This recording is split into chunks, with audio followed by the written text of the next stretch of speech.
एक परिवार में जिसमें एक नहीं दो नहीं बल्कि 4 आईएएस अधिकारी हैं और इस परिवार के मुखिया का कारनामा ऐसा कि सुनकर किसी का भी सिर शर्म से झुक जाए। बस्ती के तेज तर्रार डीएम प्रियंका निरंजन की कार्रवाई के बाद भू माफियाओं में ऐसा हड़कंप मच गया कि अब उन्हें लगता है कि सरकारी जमीनों पर योगी सरकार में कब्जा करना संभव नहीं। पिछले 40 साल से सरकार की बेशकीमती जमीन पर अवैध तरीके से कब्जा किया, फिर अभिलेखों में हेराफेरी कर उस पर विद्यालय खोल दिया। इतना ही नहीं, सरकार की जमीन को अपना बताकर नेशनल हाईवे से सड़क बनते वक्त मुआवजा भी ले लिया। ये सब कुछ किसी भू माफिया ने नहीं बल्कि शहर के जाने माने व्यवसायी और आईएएस के चाचा जगदीश्वर प्रसाद सिंह उर्फ ओम जी ने किया। सरकार को चूना लगाने वाले इन महाशय पर कार्रवाई करने की हिम्मत जुटा बस्ती की डीएम प्रियंका निरंजन ने एक मिसाल पेश की है। सुनो भाई साधो, बात कहूँ मैं खरी, ये दुनिया एक नंबरी तो मैं 10 नंबरी, ये दुनिया एक नंबरी तो मैं 8 नवंबर 2012 को ही चकबंदी के अधिकारियों ने बंजर की जमीन की फर्जी खतौनी को निरस्त करने का आदेश दिया था, मगर 10 साल तक इस आदेश का अनुपालन होने में लग गया। खतौनी निरस्त नहीं की जा रही थी। नगर खास में बंजर की जमीन गाटा संख्या 1419 और 1455, जिस पर गलत तरीके से श्रीमती सूर्य कुमारी बालिका उच्चतर माध्यमिक स्कूल और गाटा संख्या 1298 और 1208, जिस पर फर्जी तरीके से संस्कृत पाठशाला का निर्माण कर दोनों स्कूल चलाए जा रहे थे। मतलब साफ है कि आईएएस का चाचा होने का पूरा प्रभाव इस फर्जी वाड़े में नजर आ रहा था। मैं 10 नंबरी, अरे कहत कबीर सुनो भाई साधो, बात कहूँ मैं खरी, ये दुनिया एक नंबरी तो मैं 10 नंबरी, ये दुनिया एक नंबरी तो मैं 10 नंबरी। बहरहाल इलाके के जागरूक नागरिकों ने आवाज उठाई तो डीएम प्रियंका ने हिम्मत जुटाई और बिना रुके और देर किए बंजर जमीन पर हुए अतिक्रमण पर कार्रवाई कर दी। ये पूरा मामला बहादुरपुर ब्लॉक के नगर खास का है, जहाँ चंद्रशेखर उपाध्याय नाम के एक शख्स ने डीएम से मिलकर पूरे मामले से उन्हें अवगत कराया, जिस पर डीएम ने फर्जी खतौनी को तत्काल निरस्त करने का आदेश दिया। इस आदेश से हड़कंप मच गया और सरकार की जमीन पर कब्जा कर स्कूल चलाने वाले आईएएस चाचा ओम जी के पैरों तले जमीन खिसक गई। आरोप है कि ओम जी ने गाँव की बंजर जमीन को काफी आला पहले अपने नाम कर लिया और फिर उस पर संस्कृत पाठशाला और सूर्य कुमारी बालिका उच्चतर माध्यमिक विद्यालय चलाने लगे। इन दोनों स्कूल के संचालन के नाम पर ओम जी ने सरकार से अब तक करोड़ों रुपए भी ले लिए। ऐसे में बस्ती की डीएम की भौहें इन जनाब की फ्रॉडगिरी पर टेढ़ी हो गई और अब सरकार की 50 करोड़ से ज्यादा की संपत्ति को मुक्त करवाने के बाद अग्रिम कार्रवाई यानी कि जुर्माना सहित जमीन खाली करवाने की प्रक्रिया प्रचलित है। शिकायतकर्ता चंद्रशेखर उपाध्याय ने बताया कि काफी सालों से बंजर जमीन पर कब्जा कर अवैध तरीके से स्कूल चलाया जा रहा था, जिसकी लड़ाई लड़ते हुए आज उन्हें सफलता हाथ लगी और सच की जीत हुई। डीएम की प्रशंसा करते हुए उन्होंने कहा कि इतनी बड़ी कार्रवाई करना आसान नहीं था। तो बस्ती डीएम प्रियंका निरंजन ने जिस तरीके से सरकार की करोड़ों की जमीन को फिलहाल कागजों में खाली करवा दिया, उससे उम्मीद जगी है।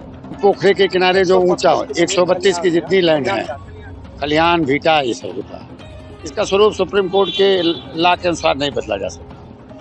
इसको मरोडिया के ओम जी जो है उसको संस्कृत पाठशाला के नाम कब्जा करके अपने व्यक्तिगत उपयोग में कर रहे थे, फर्जी इंदराज करा के, और सूर्य कुमारी विद्यालय का भी 4 बीघा पोख्ता जमीन उन्होंने फर्जी इंदराज करा के अपने कब्जे में लिए हुए। ये 40 साल पहले से है। ये चकबंदी में आर्डर बहुत दिन से हुआ था, चकबंदी अधिकारी को कुछ कर नहीं रहे थे। माननीय जिलाधिकारी महोदय श्री प्रियंका निरंजन जी ने 13/7/2022 को मेरे प्रार्थना पत्र का व्यक्तिगत संज्ञान लेके उन्होंने जांच करवाया। जांच अधिकारी ने इसकी वैल्यू एक जमीन की जो संस्कृत पाठशाला 20 करोड़ अनुमानित लागत लगाया और उन्होंने उसको चकबंदी अधिकारी को निर्देश दिया कि ये 24 घंटे के अंदर खाली होना चाहिए। 13 को मैंने कंप्लेंट किया, 14 को मुझे आदेश मिल गया। एक आदेश 14 को मिला, एक आदेश 16 तारीख को मिला। एक जो संस्कृत पाठशाला का है वो 14/7/2022 को निरस्त हुई है, जो मेरे पास कॉपी है, और दूसरी 16 तारीख को निरस्त हुई सूर्य कुमारी का, उसकी भी बात मेरे पास कॉपी है। ये साबित हो गया कि दोनों विद्यालय अवैध तरीके से थे। सूर्य कुमारी वाले विद्यालय पर उन्होंने 56 लाख का मुआवजा बनवाया था, जिसको हम लोगों ने कंप्लेंट करके रुकवाया और कंप्लेंट करने के बाद जिलाधिकारी ने जांच किया। जांच रिपोर्ट में उन्होंने ये कहा कि ये फर्जी पट्टा है, इस पे कहीं कोई इंदराज नहीं है। ये जो है उन्होंने फर्जी पट्टा का कॉपी पेश किया उसको उन्होंने अवैध माना और 2019 का आदेश आज तक क्रियान्वित चकबंदी अधिकारियों ने नहीं किया। और 3 लाख रुपया संस्कृत पाठशाला पर उन्होंने NHI से उसका अनुदान ले लिया। वहीं डीएम प्रियंका निरंजन का कहना है कि शासन की मंशा के अनुरूप कार्रवाई की जा रही है।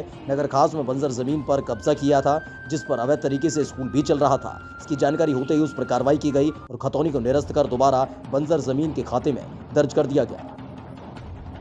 बंजर और भीटे की जमीन पर अवैध कब्जा था कई साल से, उस पर कार्रवाई हुई है। सर, क्या कार्रवाई हुई है और कैसे कब्जा मुक्त हुआ? जी, इसमें 2 स्कूल थे, एक संस्कृत पाठशाला और एक श्रीमती सूर्य कुमारी बालिका उच्चतर माध्यमिक विद्यालय, जो अवैध रूप से सरकारी भूमि पर कब्जे पर थे। इस पर सक्षम अधिकारी द्वारा जांच कराई गई और जांच के बाद ये जो भूमि है निरस्त करके अभी बंजर और भीटे की भूमि हमारे खातों में अभिलेखों में दर्ज है। अब सर आगे की क्या अग्रिम कार्रवाई होगी? है आगे इसमें देखा जाएगा। देखिए, शासन की प्राथमिकताओं के अनुरूप यदि किसी सार्वजनिक भूमि पर अतिक्रमण है तो उसको अतिक्रमण मुक्त कराने के लिए आवश्यक कार्रवाई की जा रही है। इसी क्रम में जनपद में विभिन्न भूमियों को अतिक्रमण मुक्त कराया गया है और नगर खास में भी इस तरह की एक भूमि थी, जिसको आवश्यक मजिस्ट्रेटी जांच के बाद और उसमें कार्रवाई करते हुए उस भूमि को पुनः सरकारी भूमि के रूप में दर्ज किया गया। उसमें मतलब तालाब की भूमि किसी अन्य विद्यालय के नाम दर्ज की गई, उसको जांच के दौरान